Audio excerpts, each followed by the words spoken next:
자, 이번 시간에는 새만금 토지 투자하기 전에 새만금 사업에 대해서 간략하게 한번 살펴보는 시간을 갖겠습니다. 먼저 새만금 사업 하면은 대한민국에서 가장 큰 국책사업입니다.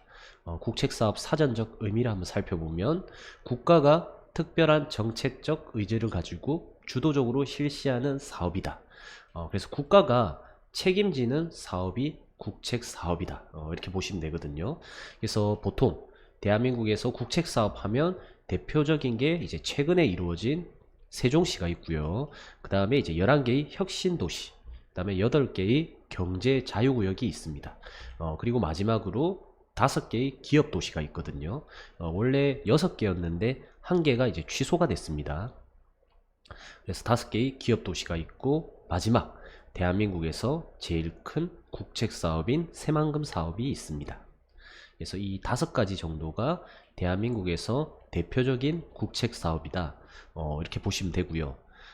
그 중에서 이제 경제자유구역, 우리 경제자유구역 하면은 가장 큰 사업이라 보시면 되는데, 그 중에서 제일 큰 도시가 이제 인천광역시입니다. 그래서 인천경제자유구역 해서 영종국제도시, 그 다음에 청라, 송도, 이렇게 해서 총 3개의 지구가 있거든요. 그래서 사업 개요를 한번 살펴보면 인천광역시 연수구에는 송도국제도시를 만들고, 중구에는 영종국제도시, 서구에는 청라국제도시를 만들겠다. 이렇게 내용이 나와 있습니다. 그래서 면적을 보면 총 해서 3,700만 평 정도 됩니다. 그리고 계획인구가 53만 계획인구가 잡혀있고, 그 중에 세대수는 약 20만 세대로 이렇게 잡혀있네요. 그리고 이제 기반시설 조성비 해서 41조 6천억 원이 투입이 되는 사업입니다. 이 엄청나게 큰 금액이다, 그죠? 다음 사업기간은 2003년부터 2030년까지. 그래서 1단계 사업이 2009년에 완료가 되었습니다. 그래서 2030년, 앞으로 이제 10년 후면 인천경제자유구역의 송도, 영종, 청라지구가 이제 최종 완성이 되게 되는 겁니다. 그래서 개발 방향을 보면 송도는 비즈니스 IT, BT 관련해서 들어오고, 그 다음에 영종 같은 경우에는 관광산업, 그 다음에 이제 물류 관련된 이렇게 시설들이 들어오고요. 그 다음에 청라는 금융 레저에 관련된 신도시가 들어오면서 이쪽 위주로 개발을 시키겠다. 이렇게 내용들이 나와 있습니다. 그래서 이게 인천경제자유구역의 개발계획 안내도입니다. 우리 옛날에 이제 인천 외곽지라서 유령도시가 될 거다, 말이 많았던 곳이죠. 그런데 이제 2014년, 15년 이때 어느 정도 부지가 조성되고 아파트가 들어오면서 가격들이 굉장히 많이 올랐습니다. 그리고 그 시기에 맞춰서 미디어 관련된 송일국, 삼둥이 아빠에서 자전거 타는 모습들도 보여지고, 점점 이제 인천에 있는 국제도시가 알려지기 시작하면서 지금은 이제 굉장히 큰 도시로 많이 발전을 했죠. 현재 가보시면, 저도 이제 여러 번 갔었는데 정말 외국처럼 말로 표현할 수 없을 정도로 굉장히 멋진 도시로 바뀌어져 있습니다. 그래서 아무튼 이러한 큰 개발 사업이 약 3,700만 평 정도 되는 사업이다. 그래서 이 규모를 좀 알려드리고자 이렇게 설명을 드리는 거고요. 다음 이제 두 번째로 큰 개발 사업이 있는데, 세종시 국책 사업이 있습니다. 보면 이제 개발 목적은 국토의 균형 발전 해서 이제 정부 청사들을 세종시로 이동시키면서 인구 50만 자족 도시를 만들겠다. 이게 목표였죠. 그래서 최근 2030년까지는 80만 인구까지 이렇게 늘리겠다, 그런 목표도 나와 있습니다. 그래서 세종도 앞으로는 계속 좋아질 곳이라 보면 되고요. 그래서 개발 면적이 약 2,200만 평 정도 됩니다. 아까 이제 3,700만 평, 인천경제자유구역은 3,700만 평, 세종시 사업은 2,200만 평 정도 되죠. 그런데 새만금 사업을 보면 1억 2,300만 평 정도 됩니다. 그래서 인천경제자유구역과 세종시를 합한 거 이제 곱하기 2배를 해도 새만금 사업보다 규모가 작다 보시면 됩니다. 그래서 그만큼 새만금 사업은 엄청난 큰 규모의 개발 사업이라 보시면 돼요. 그래서 당연히 시간이 많이 걸릴 수밖에 없겠죠. 이게 1986년도부터 이제 방조제 사업을 시작하면서 지금까지 이제 매립하고 만들어지고 있는 과정이거든요. 그래서 개발 목적을 보면 경제와 사업, 관광을 아우르면서 글로벌 명품 새만금을 건설하는 대한민국 최대 규모의 국책 사업이다. 이렇게 내용들이 나와 있습니다. 그래서 규모가 세종시의 5.19배 규모로 조성이 되고요. 그 다음에 이제 사업 기간을 보면 2030년까지 앞으로 이제 8년 정도 남았습니다. 2030년까지 80%가 완성이 되고 나머지 2050년까지 유휴부지의 100%를 완성시키겠다. 이렇게 내용들이 나와 있습니다. 현 시점에서 보면 과거 20년, 30년 전보다는 앞으로 10년이 더욱 가파르게 올라갈 거다. 이제 털을 닦고 건물만 지으면 되거든요. 그래서 앞으로의 10년이 굉장히 저는 중요하다 보시면 됩니다. 특히 이제 작년부터 새만금에 관련된 본격적인 이슈들이 많이 나왔거든요. 그래서 가격들이 굉장히 많이 오르고 있는 추세입니다. 그래서 연역을 보면 86년도에 개발 계획이 발표가 됐죠. 그 다음에 사업이 1991년도에 방조제가 착공을 하고 그 다음에 1996년부터 2006년까지는 환경단체 소송 때문에 공사가 중단되었습니다. 그래서 약 10년간 지지부진한 새만금 사업이 이루어졌고요. 그 다음에 이제 2013년에 개발청이 본격적으로 개청이 되게 되죠.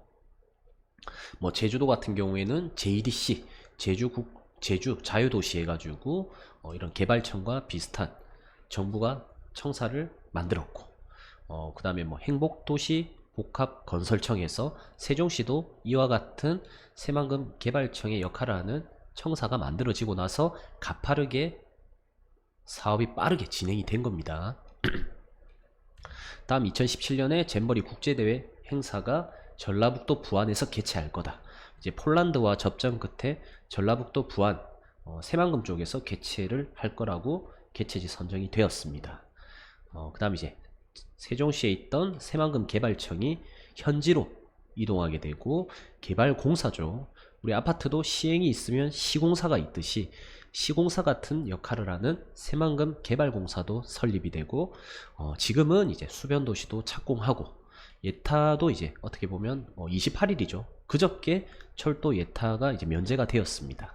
그리고 대기업 GS라든지 SK에서도 투자를 할 거다. 그렇게 내용들이 현재 나와 있는 상태입니다. 그래서 앞으로 새만금을 살펴보면 신산업 허브, 그린 에너지 관련된 산업들이 들어오고요. 그 다음에 수변도시, 명품 수변도시에서 스마트 기술 기반에 관련된 도시가 형성이 될 거다. 그렇게 해서 지금 한창 만들고 있는 중입니다. 다음 이제 관광지도 들어가요. 이제 관광 생태 중심 도시에서 변화된 관광 트렌드에 맞는 시설들이 들어올 예정입니다. 그리고 이제 세계로 열린 개방형 경제 특구 해서 주변에 100만 인구 이상인 도시가 60개 정도 있거든요. 그래서 아무튼 새만금과 굉장히 가까운 입지에 여러 인구가 많은 도심들이 밀집되어 있다. 그래서 경제 특구로 해서 외국 기업 및 국내 복귀 기업 거점을 조성하고 그래서 투자 여건을 굉장히 좋게끔 마련을 하겠다. 이러한 5대 중점 개발 목표가 명시가 되어 있습니다. 그래서 그에 따른 인구 지표를 한번 살펴보면 이제 새만금 개발에 따른 유반 인구가 70만 인구 정도 돼요. 그 중에서 보면 이제 저희가 유심히 살펴봐야 될 게 주변 지역 및 도시에 43만 인구를 배치시키겠다. 이렇게 내용이 나와 있거든요. 지역 외부의 기존 도시로 배분한다 그 말입니다. 그래서 우리가 전라북도 부안 굉장히 가까운 개발지와 붙어 있는 곳인 전라북도 부안에 이제 관심을 가지고 있는 겁니다. 그래서 이런 내용들을 이제 새만금 개발청 네이버 홈페이지 들어가면 기본 계획부터 산업도시, 기반시설, 문화관광, 사업에 관련된 자료들이 굉장히 많이 나와 있거든요. 그래서 이런 거를 조금 살펴보고 공부해보면 굉장히 많은 도움이 될 것 같습니다. 다음 이제 개발 사업의 장점을 좀 살펴보면 전부 내용에 이제 한국 정부라는 말들이 굉장히 많이 들어가 있습니다. 그래서 한국 정부가 직접 관할하는 사업이다. 그래서 이제 신속한 사업 추진과 맞춤형 지원이 가능하다. 그리고 정부 내각 기관과 협의를 통한 국가 간의 협력이 용이하다. 뭐 이런 내용들이 나와 있죠. 이 말이 이제 정부에서 직접 관할하는 사업이기 때문에 마음만 먹으면 신속한 사업 추진과 맞춤형 지원이 가능하다. 그러한 내용입니다. 그리고 이제 한국 정부가 지원해서 사업 기반을 구축한다. 이게 이제 전라북도만의 사업이 아닙니다. 대한민국에서 진행하는 사업이기 때문에 이러한 내용들을 전부 국비로 건설을 한다 보시면 돼요. 도로라든지 고속도로, 항만, 지금 이제 국제공항도 있죠. 다음 이제 신성장 거점 지역으로 관광 허브로 육성하겠다. 대중국 게이트웨이, 중국과 서쪽 끝에 있기 때문에 굉장히 가깝습니다. 그리고 이제 투자자의 이제 창의적 개발에 유리하다. 이게 무슨 말이냐면 바다를 한 중간에 매립해서 개발하는 방식이기 때문에 주변 지역과 이해관계 충돌이 전혀 필요가 없습니다. 민원이 발생될 이유도 없고 우리 대한민국 땅에 직접 건물을 짓는 거기 때문에 이해관계 충돌이 전혀 필요가 없는 그만큼 쉽게 사업을 할 수가 있다. 이러한 입지적 장점이 있습니다. 그 다음 부분 이제 한국 내에서도 상당히 우수한 입지에 위치해 있다. 이제 국제적인 접근성을 살펴보면 이제 비행 3시간 거리의 주변 100만 인구 이상의 국가가 약 60개 정도 된다고 합니다. 그래서 이제 새만금을 환황해권 중심에 입지해 있다. 그렇게 많이 불리거든요.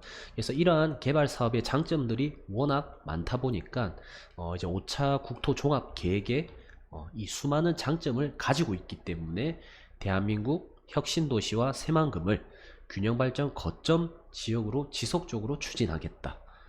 이러한 내용들이 언급이 되어 있었던 겁니다. 원래 이제 4차 때는 요 새만금 자리에 세종시가 있었거든요. 근데 세종은 어느 정도 개발이 완료가 되어 있습니다. 그래서 5차 때는 이제 새만금을 개발시키겠다. 명확하게 정부의 확실한 의지가 담겨져 있는 내용이라고 보시면 됩니다. 다음 이제 추진 기구를 살펴보면 새만금 사업은 이제 국토교통부 소속으로 새만금 개발청이 설치가 되어 있습니다. 이게 전라북도만의 사업이 아니다. 대한민국 국가기관에서 관리하는 사업이다. 그 말이고요. 그 다음에 두 번째는 새만금 사업 추진을 위해서 중요한 사항은 새만금 위원회에서 결정한다. 그래서 위원장이 보시면 국무총리거든요. 사실 이런 것도 뭐 제가 생각하기에는 의지만 있으면 단시간에 개발을 완료시킬 수도 있다. 이렇게 생각해도 무방한 것 같습니다. 다음 이제 세 번째, 국토교통부 소속 산하 공기업에서 모든 업무를 지원해준다.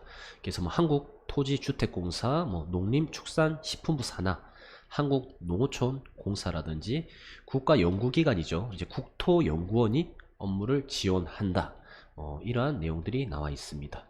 결국 새만금 사업 추진기구는 국가에서 결정하고 국가에서 진행한다. 이러한 내용입니다.